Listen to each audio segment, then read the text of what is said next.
సాయి గారు, మనం నిన్న కూడా మాట్లాడుకున్నాం గ్రేటర్ ఇజ్రాయెల్ ప్రాజెక్ట్. నెతన్యాహు తపనేంటి? ఇజ్రాయెల్ ఏంటి, గ్రేటర్ ఇజ్రాయెల్ ఏంటి?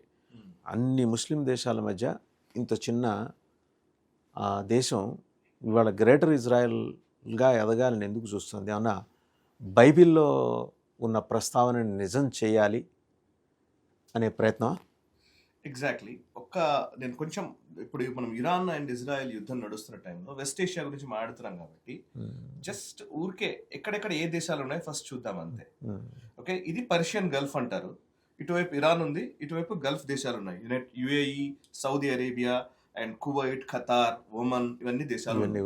మనం ఇంతకు ముందు మాట్లాడాము. పర్షియన్ గల్ఫ్, ఈ హర్మూజ్ జలసంధి దగ్గర ప్రతిష్టంభన ఉంది. ఇటువైపు గల్ఫ్ ఆఫ్ ఏడెన్ దగ్గర ప్రతిష్టంభన ఇక్కడ అనుకుంటాను. ఇక్కడ హర్మూజ్ జలసంధి అంటారు. ఇక్కడే సమస్య. ఓకే, ఇది చోక్ చేస్తే ఇక్కడ నుంచి వచ్చే ఆయిల్ అంతా ఆగిపోతుంది. ఇక్కడ చోక్ చేస్తే ఈ పై నుంచి యూరోప్ నుంచి వచ్చేటువంటి ట్రేడ్ అంతా ఆగిపోతుంది. గల్ఫ్ యమన్ దగ్గర హోతీ రిబల్స్ ఉంటారు అండ్ ఇరాన్ నుంచి దాడులు జరుగుతున్నాయి. ఇది జనరల్ బేసిక్ అండర్స్టాండింగ్. అసలు యాక్చువల్లీ ఇప్పుడు ఇజ్రాయెల్ ప్లాన్ ఏంటి అనేది నేను చెప్తాను. ఇజ్రాయెల్ ప్లాన్ ఏంటి అని అంటే కనుక, అసలు ఇజ్రాయెల్ అనే దేశం ఎక్కడుంది? ఇది ఇజ్రాయెల్ దేశం. ఇప్పుడు ఈ రెడ్ కలర్ మార్క్ లో ఉన్నది ఈ పార్ట్ అంతా కూడా ఇజ్రాయెల్ దేశం. ఇది ఇజ్రాయెల్ దేశం, వెరీ టైనీ పార్ట్. ఓకే, దానికి చుట్టుపక్కల ఉన్నటువంటి దేశాలు ఏవేంటి అని అంటే కనుక, ఇటు కిందకి ఈజిప్ట్ దేశం ఉంటుంది, ఇది సౌదీ అరేబియా, ఈ ఎల్లో కలర్ బార్డర్ ఇదైతే ఉందో ఇది జార్డాన్, ఈ పైనకి సిరియా, ఇక్కడ సిరియా ఇలా జొచ్చుకుని వస్తుంది, అండ్ ఇది లెబనాన్. ఈ చిన్న భూభాగం లెబనాన్, దీనికన్నా చిన్నది చిన్న భూభాగం లెబనాన్, సిరియా, జార్డాన్, కిందకు సౌదీ అరేబియా, కిందకి ఈజిప్ట్. ఇది కాక ఇటు సైడ్ ఉన్నటువంటి సిరియా, ఇరాక్ ఈ పార్ట్ వరకు. ఓకే, సో ఈ దేశాలన్నీ 1948లో ఇజ్రాయెల్ ఏర్పడిన నాడే ఒకేసారి, అంటే ఎప్పుడైతే ఇజ్రాయెల్ ని యునైటెడ్ నేషన్స్ ఒక దేశంగా గుర్తించిందో ఆ రోజే ఈ దేశాలన్నీ దాడి చేశాయి ఇజ్రాయెల్ పైకి. చుట్టూ ఉన్న అన్ని దేశాలు కలిసి దాడి చేశాయి. నిజానికి యునైటెడ్ నేషన్స్ ఇచ్చినటువంటి భూభాగం ఇజ్రాయెల్ కి ఏంటి అని అంటే, ఇది ఈ భూభాగంలో చూస్తే ఇందులో మేజర్ గా మనము హెడ్లైన్స్ లో చదువుతూనే ఉంటాం, ఎప్పుడు వింటూ ఉంటాం, గాజా స్ట్రిప్ అని, లేకపోతే ఇది గాజా స్ట్రిప్, ఈ చిన్న part Gaza strip. West bank అంటారు, ఇది వెస్ట్ బ్యాంక్, రెడ్ కలర్ లో ఉన్నది వెస్ట్ బ్యాంక్. గోలాన్ హైట్స్ అంటారు, ఇది గోలాన్ హైట్స్. వీటి ఎప్పుడెప్పుడు ఆక్యుపై చేసుకున్న తర్వాత చెప్తాను. సో యునైటెడ్ నేషన్స్ లెక్క ప్రకారం ఏంటి అని అంటే కనుక, ఈ ఇజ్రాయిల్ లో యునైటెడ్ నేషన్స్ ఏం చేసిందంటే, యూదుల కోసమని ఈ దేశాల్లో ఒక పార్ట్ ఇస్తూ ఈ గాజా స్ట్రిప్ ని అండ్ గాజా స్ట్రిప్ కానుకున్నటువంటి కొంత భూభాగాన్ని అరబ్ దేశంగా, అండ్ ఇక్కడ జెరూసలేం ఇక్కడ ఉంటుంది, ఈ చిన్న స్ట్రెచ్ జెరూసలేం నగరం. ఈ జెరూసలేం నగరం ని ఇంటర్నేషనల్ సిటీగా వాళ్ళు డిక్లేర్ చేశారు, అది అంతర్జాతీయ నగరం. అండ్ ఈ చుట్టూ జెరూసలేం కి చుట్టూ ఉన్న భూభాగాన్ని, వెస్ట్ బ్యాంక్ తో సహా ఉన్నటువంటి భూభాగాన్ని అరబ్ దేశానికి ఇచ్చారు, పాలస్తీనా అంటారు. ఇది అరబ్ దేశం అని, మధ్యలో జెరూసలేం మాత్రం ఇంటర్నేషనల్ సిటీ అని, ఈ గాజా స్ట్రిప్ తో ఆనుకున్నటువంటి భూభాగం కూడా అరబ్ దేశంగానే గుర్తించారు. ఈ మిగతా భూభాగాన్ని ఇజ్రాయెల్ గా పరిగణించారు. అది యునైటెడ్ నేషన్స్ ఇచ్చిన నెంబర్. 48లో వెంటనే అటాక్ చేశారు. అటాక్ చేసిన వెంటనే అప్పుడే ఇజ్రాయెల్ ఏర్పడింది, అప్పుడే చుట్టుపక్కల ఉన్నటువంటి దేశాలన్నీ దాడి చేయడంతో అందులో ఇజ్రాయెల్ గెలిచి ఏం చేశారంటే, ఈ గాజా స్ట్రిప్ ఉంది కదా, ఈ గాజా స్ట్రిప్ ఈ కింద ఉన్నటువంటి దాన్ని ఏమంటారు, ఈజిప్ట్ తీసుకుంది. గాజా స్ట్రిప్ ని ఈజిప్ట్ తీసుకుంది, అరబ్ నేషన్ అని అన్నదాన్ని ఈజిప్ట్ తీసుకుంది. వెస్ట్ బ్యాంక్ ని జార్డాన్ తీసుకుంది. బట్ రిమైనింగ్ పార్ట్ అంతా కూడా ఇజ్రాయెల్ చేతిలోనే ఉంది. యుద్ధం గెలిచింది. ఫస్ట్ అటెంప్ట్ ఇది 48-49 జరిగింది. ఆ తర్వాత 56కి వచ్చేసరికి 1956 గుర్తుంచుకుంటే, అప్పుడు వచ్చేసరికి ఇక్కడ ఈ సూయిజ్ కెనాల్ ఉంది కదా, దీన్ని సూయిజ్ కెనాల్ అంటారు. ఇది చాలా చిన్న స్ట్రెచ్, యూరోప్ నుంచి మన అరేబియన్ ఓషన్ కి ట్రేడ్ జరిగేటువంటి ప్రాంతం. Man made. ఇది చాలా చిన్న స్ట్రెచ్. అయితే ఇది సూయిజ్ కెనాల్ ఈజిప్ట్ అధీనంలో ఉంది కదా, ఈజిప్ట్ ఏం చేసిందంటే కొంచెం ఓవర్ యాక్షన్ చేయబోయింది. అదేంటంటే 1956లో ఈ సూయిజ్ కెనాల్ ని జాతీయం చేస్తున్నాము, ఇది ఇరాన్ ఈజిప్ట్ సంబంధించినటువంటి భూభాగంగా మేము పరిగణిస్తున్నామని వాళ్ళు ప్రకటించారు. ప్రకటించడంతో యూరోపియన్ కంట్రీస్, ఫ్రాన్స్, అదే విధంగా యూకే, వీళ్ళందరూ ఒకటేసారిగా ఫీల్ అయిపోయి, అలా ఎలా నువ్వు తీసుకుంటావు, గూండాగర్ది ఎలా చేస్తావు అని చెప్పేసి వాళ్ళు గూండాగర్ది చేయడం మొదలు పెట్టారు. ఇజ్రాయెల్ ని ప్రేరేపించారు. ఇజ్రాయెల్, ఫ్రాన్స్, యూకే కలిసి దాడి చేశాయి. ఇజ్రాయెల్ ముఖ్యంగా దాడి చేసింది. దాడి చేయడంతో సూయిజ్ కెనాల్ కాస్త ఈ భూభాగం అంతా సినాయ్ పెనిన్సులా అంటారు దీన్ని, యాక్చువల్లీ ఈ సినాయ్ పెనిన్సులా ద్వీపకల్పం ఇది. And Gaza strip, Sinai peninsula రెండు కూడా ఈజిప్ట్ అధీనంలో ఉన్నాయి అప్పుడు 48 నుంచి 56 వరకు. అండ్ ఇటు ఈజిప్ట్ ఉంది. సూయిజ్ కెనాల్ మాది అని అన్నారు, మీది కాదు అని చెప్పేసి వీళ్ళు దాడి చేసేసరికి సినాయ్ పెనిన్సులాను కూడా మన ఇజ్రాయెల్ ఆక్యుపై చేసుకుంది. ఇజ్రాయెల్ ఖాతాలో పడిపోయింది. ఖాతాలో పడిపోయిన తర్వాత ఏం చేయాలో తోచని పరిస్థితి. సో అప్పుడు ఈ సూయిజ్ కెనాల్ ని వదులుకోవాల్సిన పరిస్థితి వచ్చింది ఈజిప్ట్ కి. ఓకే, అప్పుడు ఊరుకోలేదు ఈజిప్ట్ ఊరుకోకుండా ఈ అరబ్ నేషన్స్ అందరితో కలిసి మళ్ళీ దాడి చేయాలనుకున్నారు. 1967లో 1967లో 6 రోజుల యుద్ధం అంటారు. 6 రోజుల యుద్ధం జరిగింది. మళ్ళీ అన్ని దేశాలు దండెత్తాయి దీని మీదకి. 67లో ఏం జరిగిందంటే ఇజ్రాయెల్ మళ్ళీ 6 దేశాల మీద గెలిచి ఈ గాజా స్ట్రిప్ ని అండ్ ఈ వెస్ట్ బ్యాంక్ ని, జెరూసలేం ని అన్నింటినీ ఆక్యుపై చేసుకుంది. వీటితో పాటు సిరియాలో ఉన్నటువంటి ఈ గోలాన్ హైట్స్ 1967లో. జెరూసలేం, వెస్ట్ బ్యాంక్ మొత్తము, గోలాన్ హైట్స్, గాజా స్ట్రిప్ అన్నింటినీ ఆక్యుపై చేసుకుంది. అఫ్ కోర్స్ అక్కడ అరబ్ పాలస్తీనియన్స్ ఉంటారు, అక్కడ జనాలు ఉంటారు, కానీ ఆక్యుపేషన్ మొత్తం వీళ్ళదే. ఇజ్రాయెల్ ఆక్యుపేషన్ లోకి వచ్చింది. సో 67లో ఈ బార్డర్స్ ఇవన్నీ ఏర్పడ్డాయి. ఆ తర్వాత మీరు ఇప్పుడు సినాయ్ పెనిన్సులా ఉంది కదా, ఈ విషయంలో పట్టు వదలలే. ముఖ్యంగా ఎవరు? ఈజిప్ట్ అనేక సార్లు ప్రయత్నం చేయాలనుకుంది. 67లో ఇది జరిగిన తర్వాత ఇక మనం డైరెక్ట్ గా ఇజ్రాయెల్ ని గెలవలేము అనుకుని ప్రచ్ఛన్న యుద్ధం చేయడం మొదలు పెట్టారు. ఇప్పుడు పాకిస్తాన్ కదా టెర్రరిస్టులు పంపించినట్టు, అక్కడ హిజ్బుల్లా ఏం చేసేదంటే ఈ పాలస్తీన్, ముఖ్యంగా ఈ గోలాన్ హైట్స్ కి పైన ఉన్నటువంటి లెబనాన్ నుంచి ఇన్సర్జెన్సీ చేయడము, ఈ గాజా స్ట్రిప్ నుంచి సపోర్ట్ చేసి అక్కడ వేర్పాటువాదాన్ని పెంచడము, వెస్ట్ బ్యాంక్ లో అన్రెస్ట్ క్రియేట్ చేయడము, ఇట్లా చేసుకుంటూ వచ్చారు. ఆల్మోస్ట్ 67 అంటే 70s నుంచి 80s వరకు అదే జరిగింది. ప్రతిసారి ఓడిపోతూనే వచ్చారు. కిమ్ యుపూర్ యుద్ధం అని ఒకసారి అంటారు. కిమ్ యుపూర్ అంటే ఏంటంటే వాళ్ళ యూదులకు సంబంధించిన పవిత్రమైనటువంటి రోజు. ఆ రోజున ఒక సర్ప్రైజింగ్ అటాక్ చేశారు, అందులో కూడా ఓడిపోయింది. అంటే ఎన్నిసార్లు అటాక్ చేసినా ఇజ్రాయెల్ గెలుస్తూనే వచ్చింది. ఓకే, ఆ గెలిచే క్రమంలో ఇంకా వీళ్ళతో పెట్టుకోవడం కష్టం అనే ఉద్దేశంతో వచ్చిన ఈజిప్ట్ ఈ అరబ్ దేశాలన్నింటిలో మొట్టమొదటి దేశం ఇజ్రాయెల్ ని ఒక స్వతంత్ర దేశంగా గుర్తించినటువంటి మొట్టమొదటి అరబ్ దేశం ఈజిప్ట్ అయింది. 1982లో ఈజిప్ట్ అంగీకరించింది, ఈ గాజా స్ట్రిప్ ని వదిలేసుకుంది. So let us be friends, Gaza strip నాకు అక్కర్లేదు అన్నది. అన్న తర్వాత అప్పుడు ఆ ఒప్పందంలో భాగంగా ఈ సినాయ్ పెనిన్సులా ఉంది కదా, ఈ స్ట్రెచ్ ని ఈజిప్ట్ కి ఇచ్చేసింది ఇజ్రాయెల్.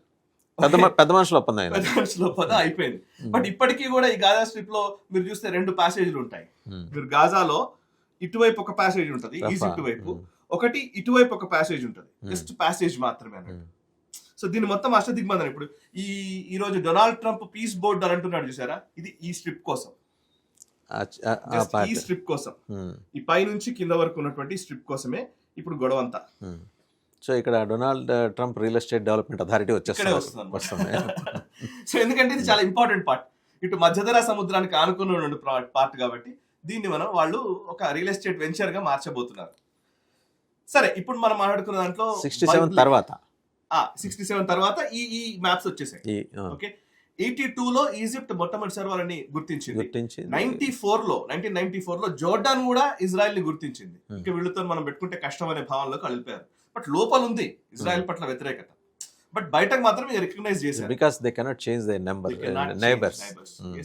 సో ఈ అరబ్ నేషన్స్ మధ్య ఇప్పుడు ఇంత జరిగింది కదా, 90s నుంచి 2000, 2010, 2015 ఇట్లా లెక్కేసుకుంటూ పోతే ప్రతిసారి ఇన్సర్జెన్సీ నడుస్తూనే ఉంటది, యుద్ధాలు జరుగుతూనే ఉంటాయి.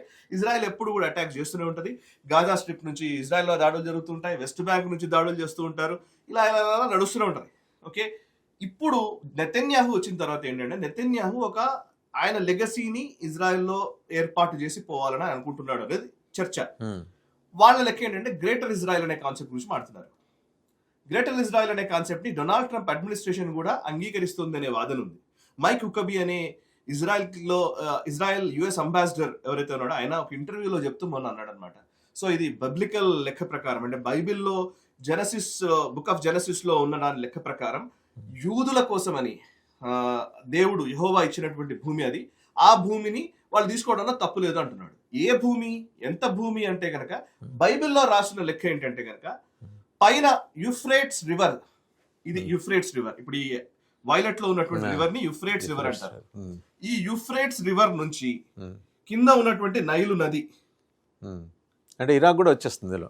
అదే ఈ నైలు నది వరకు ఈ భూమి అంతా కూడా ఇజ్రాయెల్దే అని దేవుడు చెప్పాడు అని ఆయన అన్నమాట. సో దీన్ని బేస్ చేసుకుని ఇజ్రాయెల్, గ్రేటర్ ఇజ్రాయెల్ మ్యాప్ ఏంటి అని అంటే కనుక ఈ వైలెట్ కలర్ మ్యాప్ ఇటు కట్ చేస్తే ఇటు వైలెట్ కలర్ మ్యాప్ ఇజ్రాయెల్ కావాలని కోరుకుంటోంది, అంటే గ్రేటర్ ఇజ్రాయెల్ కావాలని కోరుకుంటోంది. దీనికోసమే యుద్ధం జరుగుతోంది అనేది ఒక వర్షన్. ఇందులో ఎవరెవరి దేశాలు పోతాయి ఇది వస్తే కనుక అంటే లెబనాన్ అవుట్, లెబనాన్ మొత్తం పోతుంది, జోర్డాన్ మొత్తం పోతుంది, ఇరాక్ కొంత భూభాగం పోతుంది, ఎల్లో లైన్ అంతా ఇరాక్, ఇది సౌదీ అరేబియా లైన్, ఇది సౌదీ అరేబియా, సౌదీ అరేబియా కొంత భూభాగం కోల్పోతుంది, అండ్ ఈజిప్ట్ కొంత భూభాగం పోతుంది, కొంచెం టచ్ అవుతుందేమో, కువైట్ కొంచెం టచ్ అవుతుంది, అండ్ ఇక్కడ కొంత టర్కీ భూభాగం పోతుంది.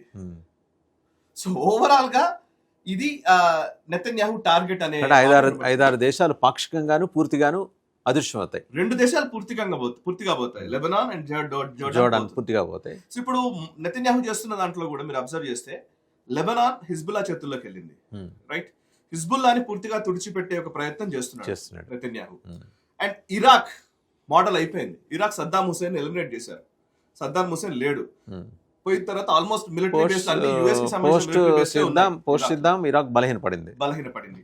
ఓకే, ఇక్కడ జార్డాన్ వాళ్ళ కంట్రోల్లోనే ఉంది. ఓకే, అండ్ ఇక్కడ సిరియాకి సంబంధించి బషర్ అల్ అసద్ అతన్ని మొన్న మధ్య 2024లో తొలగించేశారు, రష్యాకి పోయి సెటిల్ అయిపోయాడు, ఎగ్జైల్ లో ఉన్నాడు. అక్కడ జొలానీ అనే ఒక యునైటెడ్ నేషన్స్ డెసిగ్నేటెడ్ టెర్రరిస్ట్ తీసుకొచ్చి అక్కడ ప్రతిష్ఠించారు. ఆ జొలానీ అనేవాడు లంచ్ కూడా వచ్చాడు, ట్రంప్ అంటున్నాడు గుడ్ మ్యాన్ అని చెప్పి మాట్లాడుతున్నాడు జొలానీని.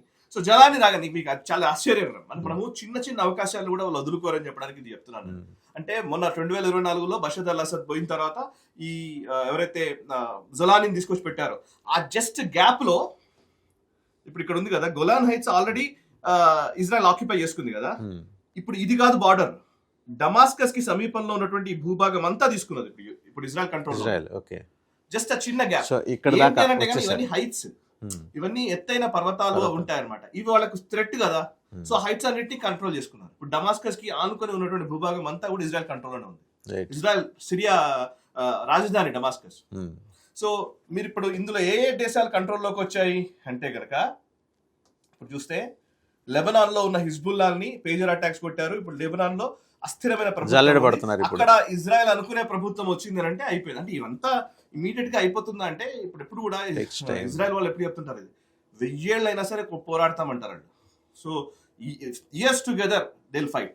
ఓకే, సో లెబనాన్, ఇప్పుడు సిరియా కూడా వీక్ అయిపోయింది సిరియా. ఓకే, అండ్ ఇటు జార్డాన్ కంట్రోల్లోనే ఉంది, అండ్ కిందకు ఉన్నటువంటి ఈజిప్ట్ పెద్దగా ప్రాబ్లం ఏం కాదు, ప్రతిఘటించకపోవచ్చేమో. బట్ మళ్ళీ ఆ పెనిన్సులా దీని కిందకు వచ్చేస్తే మళ్ళీ ఈజిప్ట్ అప్పుడు అబ్జెక్ట్ చేయొచ్చేమో కదండి. ఇంకేం ఉండదు, చాలా చిన్న ప్రాంతం, పెద్ద విషయం కదా. అంటే ఇప్పుడు నయానో భయానో గ్రీన్లాండ్ లాంటి దాన్ని, వెనిజులా లాంటి దాన్ని కబళించాలని ట్రంప్ అనుకుంటూ ఉంటే అసలు పెద్ద విషయం కాదు. సో అంటే ఇవన్నీ లాంగ్ టర్మ్ గోల్స్. ఈ మధ్య కాలంలో ఏంటంటే ఇది నేను చెప్తున్న క్రమంలోనే నేను కొన్ని రీసెర్చ్ చేస్తూ ఉంటే ఈ మధ్య కాలంలో నెతన్యాహు అండ్ ఇజ్రాయెల్ కీలకమైనటువంటి మంత్రులు వాళ్ళందరూ వాళ్ళ ప్రసంగాలు, సెమినార్లు, వాళ్ళ ఇంటర్నల్ గా ప్రభుత్వానికి సంబంధించిన కార్యక్రమాలు పెట్టుకున్నప్పుడల్లా ఈ పూర్తి మ్యాప్ నే పెట్టుకొని చూపిస్తున్నారు. విజువల్స్ చూసా, వాళ్ళు ఆ పూర్తి మ్యాప్ ని పెట్టుకునే చూపిస్తున్నారు. అంటే లిటరల్లీ దాన్ని వాళ్ళు మానసికంగా గ్రేటర్ ఇజ్రాయెల్ లో ఉన్నట్టుగానే భావిస్తున్నారు. అండ్ అందుకే ఇప్పుడు యుఏఈతో ఒప్పందం అయింది, అబ్రహామిక్ అకార్డ్ అయింది, అండ్ ఇప్పుడు సౌదీ అరేబియా ఎయిర్ స్పేస్ ఇచ్చింది. ఇప్పుడు ఇరాన్ ఒకటే కొంచెం కష్టంగా ఉన్న టైంలో ఖమైనీని ఎలిమినేట్ చేశారు. సో ఖమైనీ ఎలిమినేట్ అయిన తర్వాత ఇప్పుడు ఇరాన్ ఎలా కంట్రోల్లో చేయాలో చూడాలి. సో దాని మీద ఫోకస్ పెడతారు. అండ్ వాళ్ళకి ఇప్పుడు యమన్ వైపు నుంచి ఇంకో థ్రెట్, మరి దాన్ని హౌతీస్ని ఎట్లాగా ఆ థ్రెట్ కంటిన్యూ అవుతోంది. ఇప్పుడు ఎలా దీన్ని సెటిల్ చేస్తారనేది మనం చూడాలి. ఇక్కడ ఉన్న హౌతీస్ గురించి మాట్లాడితే ఇప్పుడు ఇది మేజర్ స్ట్రెచ్ కదా, ఈ యమనే స్ట్రెచ్. ఇక్కడే ప్రాబ్లం, యమన్ నుంచి వచ్చినటువంటి ఈ ప్రాంతంలోనే హౌతీ రెబల్స్ ఉంటారు మేజర్ గా. ఇప్పుడు ఇక్కడ నుంచి వచ్చి ట్రేడ్ వస్తూ ఉంటే వాటి మీద అటాక్స్ చేస్తూ ఉంటారు. ఒక్కో సందర్భంలో మనం కూడా ఈ ఏరియాలో అటాక్ చేసినప్పుడు ఇండియన్ ఓషన్ నుంచి ఇప్పుడు మన కోస్ట్ గార్డ్ వీళ్ళు రెస్క్యూ చేసిన సందర్భాలు ఉన్నాయి, కొన్ని షిప్స్ ని వాటిని. అండ్ హౌతీ రెబల్స్ అటాక్ చేస్తున్నారన్న వార్తలు మనం పదే వింటూ ఉంటాం. సో ఇక్కడే జరిగే ఆ ప్రాబ్లం, దీని మీద అమెరికా కూడా దృష్టి పెడుతోంది. Right. సో ఇప్పుడు ఈ మొత్తం గల్ఫ్ రీజియన్ ని, వెస్ట్ ఏషియాని కంట్రోల్లోకి తెచ్చే ఒక ప్రయత్నం జరుగుతోంది. ఇందులో ఎవరి రెసిస్టెన్స్ ఎలా ఉంటుంది? నేను నా ఉద్దేశం ఏంటంటే, ఇది అందరూ మాట్లాడుతున్నట్టు ఇందులో అఫ్ కోర్స్ ఇందులో ఆర్థికపరమైన అంశాలు ఉంటాయి, జియో పొలిటికల్ స్ట్రాటజీస్ ఉంటాయి, ఇవన్నీ ఉంటాయి. కానీ అన్నిటికంటే ముఖ్యమైనది ఏంటంటే ఇది civilisational war. Book of Genesis ప్రకారం యూదులు చేస్తున్న యుద్ధము, క్రిస్టియన్ స్టేట్ లేదా క్రిస్టియన్ స్టేట్ ని వెస్ట్ ఏషియాలో పెట్టాలి అనే ఉద్దేశంతో డొనాల్డ్ ట్రంప్ ఆడుతున్నటువంటి ఆట. ఇంకోవైపు సున్నీలు షియాలు వాళ్ళ ప్రాబల్యాన్ని నిలుపుకునేటువంటి పోరాటం. సో ఆ ఒక వెస్ట్ ఏషియా అనేది ఇప్పుడు ఒక సివిలైజేషనల్ వార్. ఈ సివిలైజేషనల్ వార్ మనకు అర్థం కాకుండా, అంటే జాగ్రఫిక్స్ అర్థం కాకుండా, మనం పైన ఏది మాట్లాడినా కానీ కరెక్ట్ కాదనే ఉద్దేశంతో కొంచెం సింపుల్ గా అర్థమయ్యేదానికి ఈ ప్రయత్నం చేశాం. థ్యాంక్ యూ సాయి గారు, thank you very much. So చూసాం కదండి, అంటే ఒక దేశం దాని ఆవిర్భావం తర్వాత దాని మీద దాడులు, 6-7 సార్లు దాడులు, ప్రతిసారి గెలవటం. కానీ ఈరోజు పోరాడాలి, గెలవాలి. పోరాడి గెలవకపోతే రేపు ఆ దేశం ప్రపంచ పట్టణంలో ఉండదు.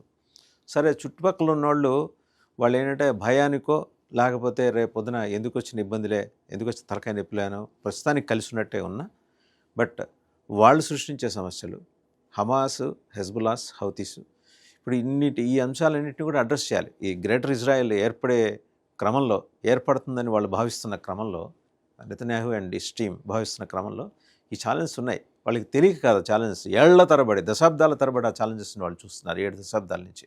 స్వతంత్రం వాళ్ళకి 1948లో వచ్చింది. అప్పటి నుంచి చూస్తూనే ఉన్నారు, చూస్తారు కూడా. బట్ ఖచ్చితంగా వాళ్ళు దాన్ని గెలిచి తీరుతారు. వాళ్ళకి ఆ ఆకాంక్ష అయితే బలంగా ఉంది. వాళ్ళకి ఒక్క విషయం చెప్పాలి సార్. యాక్చువల్లీ ఇప్పుడు మాట్లాడిన వెంటనే మన ప్రజలు ఏమనుకుంటారంటే, జనరల్గా కూడా ఎక్స్పాన్షనిస్ట్ థియరీ అని, ఇది విస్తారవాద దృక్పథం అని, ఇట్లా ఏదో కొన్ని పదాలు మనం వాడతాం న్యాచురల్గానే. డెమోక్రసీ లేదా, అది లేదా, ఇది లేదని వాడతాం. యుద్ధంలో అవేముండవు. సో యాక్చువల్లీ మనమే చాలా మొరాలిటీస్కి వెళ్ళిపోయాం. నా అబ్జంప్షన్ ఏంటంటే, ఇప్పుడు మీరు ఇందులోనే జస్ట్ ఊరికే చెప్తున్నాను, ఇప్పుడు ఇక్కడ బంగ్లాదేశ్ ని మనం ఏర్పాటు చేశాం. బంగ్లాదేశ్ ఏర్పాటు చేసిన తర్వాత మనం ఈరోజు బంగ్లాదేశ్ ఇటు వెస్ట్ మన నార్త్ ఈస్టర్న్ స్టేట్స్కి వెళ్ళాలి అని అంటే మనకు ప్రాబ్లం ఏంటి? ఒక్క సిలిగురి కారిడార్ నుంచి వెళ్లాల్సి వస్తుంది. నిజానికి బంగ్లాదేశ్ మనం ఏర్పరిచినప్పుడు చిట్టగాంగ్ పోర్ట్ తీసుకొని ఉండాల్సింది. మనం క్లెయిమ్ చేయలేదు, తీసుకోలేదు. కాశ్మీర్ లో అజీపీర్ పాస్ ని మనం ఆక్యుపై చేసుకున్నాం, అది తీసుకోలేదు. మనం 65లో వార్ గెలిచాము, కానీ ఏం లాభము? ఒక భూభాగం కూడా మనం తీసుకోవాలి. ఆ రోజు నిలబడి ఉంటే లాహోర్ కూడా ఇవాళ మన కంట్రోల్. అందుకే అదే చూడండి, అదే ఇజ్రాయెల్ చూడండి, బషర్ అల్ అసాద్ పోయిన వెంటనే కీలకమైనటువంటి హైట్స్ ఏమి ఉన్నాయో వాటిని ఆక్యుపై చేసుకున్నారు. నీకు బలం ప్రదర్శించకుండా మీ మాట ఎప్పుడు ఎవరు వినరు sir. Order of the day ఏది ఉంటే అది ఫాలో అవ్వాలి ఖచ్చితంగా. సో మనం కూడా అట్లాంటి ఆలోచనలు చెయ్యాలి, తప్పదు. మన దేశం నిలబడాలంటే మనం కొన్ని సందర్భాల్లో మనం అగ్రెసివ్ స్టెప్స్ తీసుకోవాల్సి వస్తుంది, అవకాశం ఉన్నప్పుడు. అంటే మీరు జాతీయవాదులు కాబట్టి అలా, అంతర్జాతీయవాదులు అలా ఒప్పుకోరు, మీ వాదన ఒప్పుకోరు. సో అంతర్జాతీయవాదుల భావనతో మనకు సంబంధం లేదు. దేశం ఏది ముఖ్యమో, దేశానికి ఏది ముఖ్యమో వాళ్ళని చూసి మాట ప్రస్తావన ఎందుకు చేశానంటే వాళ్ళని చూసి నేర్చుకోవాలి. అమెరికా ఏమన్నా కామ్ గా కూర్చుంటుందా? అమెరికా ఎందుకు కామ్ గా కూర్చుంటుంది? ఎవరు కామ్ గా ఉన్నారు చెప్పండి? పాకిస్తాన్ కామ్ గా ఉంటుందా అవకాశం ఉంటే? సో తనకు మాలిన ధర్మం పనికిరాదు. సో అది ఫైనల్గా చూశారు కదా, అంటే ఒక దేశం ఏర్పడిన తర్వాత ఎదురైన ఇబ్బందుల్ని అధిగమించే క్రమంలో బోళ్ళని సవాళ్ళు, బోళ్ళని యుద్ధాలు అన్నిట్లో గెలిచింది.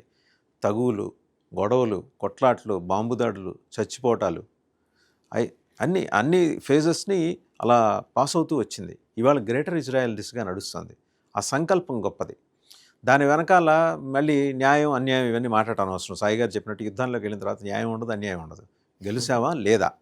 సో ఆ బలమైన సంకల్పం తీసుకొని వెళ్ళే దిశగా ఇజ్రాయెల్ చేస్తున్న ప్రయత్నాలని మరి ప్రజాస్వామిక దేశాలు, ఆకాంక్షలతో ఉన్న మనలాంటి దేశాలు, భారతదేశం లాంటి వాళ్ళు కూడా ఫాలో అవ్వాలి, ఖచ్చితంగా ఫాలో అవ్వాలి. అభిప్రాయాలు, దీనికి సంబంధించి భిన్నమైన అభిప్రాయాలు, విమర్శలు వస్తూ ఉండొచ్చు కాక, కానీ బట్ మనం నేర్చుకోవాల్సిందైతే ఇజ్రాయెల్ నుంచి ఆ యుద్ధ నీతి, రణనీతి.